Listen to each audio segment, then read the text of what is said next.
हरिओम। भगवान श्री कृष्ण और माया। माया महाठगनी हम जानी, त्रिगुण फांस लिए कर डोले, बोले मधुरे बानी। केशव के कमला पे बैठी, शिव के भवन भवानी। और पंडा के मूर्त में बैठी, तीरथ में भई पानी। योगी के योगन में बैठी, राजा के घर रानी। काहू के हीरा वे बैठी, काहू के कौड़ी कानी।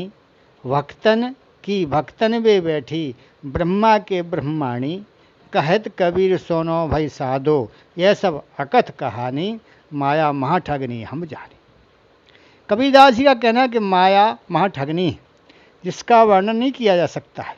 यह सत्य रज तम इन तीन गुणों की फांसी लेकर मीठी वाणी बोलकर जीव को बंधन में जकड़ लेती है। योग माया या माया।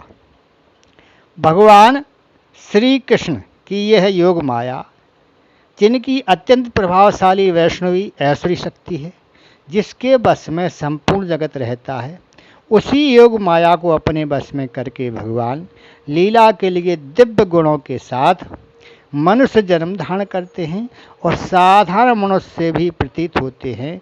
इसी माया शक्ति का नाम योग माया है।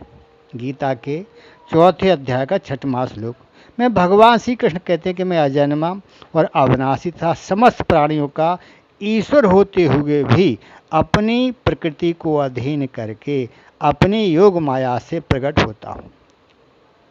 अजोपि नित्य। मायाधिपति श्री कृष्ण और माया।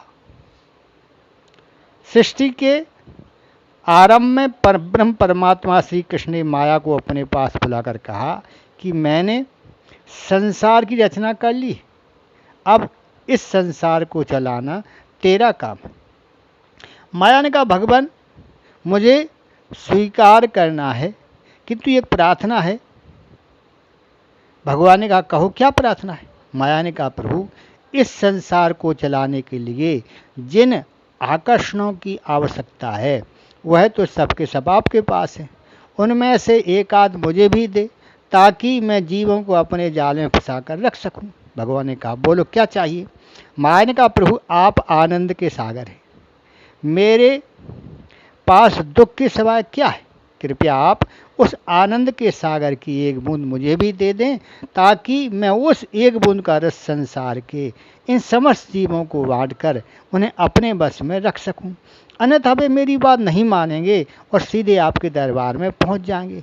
भगवान ने अपने आनंद के सागर की एक बूंद माया को देकर कहा जा इस बूंद को 5 भागों में विभक्त करके मनुष्यों को बांट देना। प्रसन्न होकर माया ने भगवान से कहा प्रभु आप निश्चिंत रहें, आपके द्वारा सौंपे गए कार्य में कोई विघ्न नहीं आने दूंगी। माया ने आनंद रूपी सागर की बूंद को 5 भागों रूप रस गंध शब्द स्पर्श में भक्त कर संसार में फैला दिया। इसलिए संसार में सुख और आनंद प्राप्ति का इन 5 स्थानों के अलावा और कोई स्थान नहीं। ये 5 गुण रूप रस गंध शब्द स्पर्श क्रमशः हमें अग्नि जल पृथ्वी आकाश और वायु से प्राप्त होते। माया के 5 स्थान हैं, 5 ज्ञानेंद्रियां। इन्हीं 5 तत्वों से शरीर की रचना हुई है। इन्हीं 5 तत्वों को ग्रहण करने के लिए भगवान ने हमें आँख कान नाक जिह्वा त्वचा ये 5 ज्ञानेंद्रियां दे रखी। नासिका के द्वारा हम पृथ्वी के गंध रूपी गुण को, जिह्वा के द्वारा जल के रस रूपी गुण को, कानों के द्वारा आकाश के शब्द रूपी गुण को, आँखों के द्वारा अग्नि के रूप गुण तथा सुंदरता को और त्वचा द्वारा वायु के स्पर्श गुण को ग्रहण करते। माया के द्वारा फेंके गए माया जाल में मनुष्य बहुत बुरी तरह जकड़ा हुआ है। मायापति श्री कृष्ण की माया से मनुष्य ही नहीं वरन बड़े बड़े ऋषि मुनि भी मृत हो जाते हैं। मायाधिपति भगवान श्री कृष्ण का दुर्वासा ऋषि को अपनी माया का दर्शन कराना। कृष्णावतार में एक दिन दुर्वासा ऋषि परमात्मा श्री कृष्ण का दर्शन करने के लिए ब्रज में आए।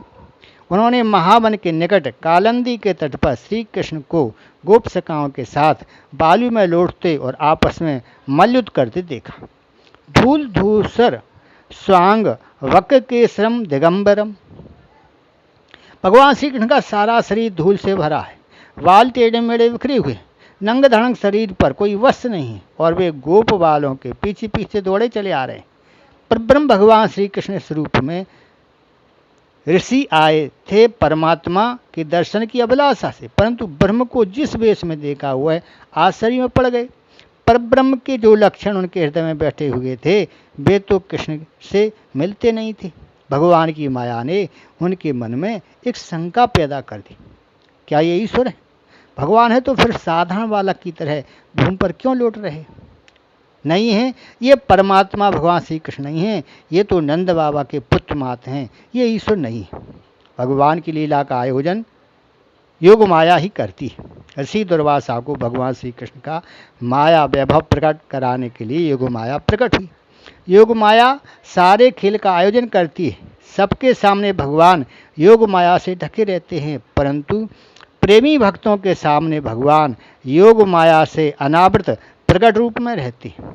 श्री कृष्ण नन्ही नन्ही भुजाओं को उठाए हुए दौड़ते हुए ऋषि की गोद में आकर के बैठ गए और जोर से हंसने लगे। भगवान हंसकर ही तो जीवों को फंसा लेते हैं, यही तो उनका जादू है।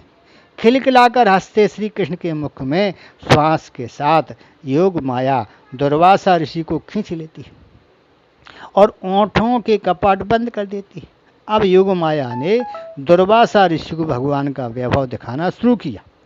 भगवान के मुख में दुर्वासा ऋषि ने सातों लोकों को, पाताल आदि सारे ब्रह्मांड का, प्रलय का और अंत में गोलोक का दर्शन किया, जहाँ दिव्य कमल का साक्षात गोलोक बिहारी श्री राधा कृष्ण बैठे हुए थे। गोलोक बिहारी श्री कृष्ण दुर्वासा ऋषि को देखकर हंसने लगे। उनका मुख खुला और श्वास के साथ ऋषि बाहर आ गए। ऋषि ने आँख खोलकर देखा तो वे गोलोक में नहीं, ब्रज में उसी कालंदी तट पर बालू में खड़े हुए श्री कृष्ण सखाओं के साथ वैसे ही खेल रहे हैं जैसे ही हंस रहे थे। दुर्वासा ऋषि का सारा संशय दूर हो गया और वे समझ गए कि श्री कृष्ण ही परब्रह्म परमात्मा हैं। अशुपूर्व नेत्रों से वे भूमि पर लौट गए और वहाँ की धूल दूषित धूल को उठा करके अपने ऊपर डालनी शुरू कर दी। दुर्वासा ऋषि ने नंदनंदन स्तोत्र के द्वारा भगवान की स्तुति की और कृष्ण कृष्ण रटते हुए बद्रिकाश्रम की ओर चले गए ताकि एकांत में प्यारे श्री कृष्ण के ध्यान में मग्न रह सकें। ना हम प्रकाशा सर्वस्व योग माया समावृता मोड़ोयम अभिजानाति लोको मामा जम्बयम।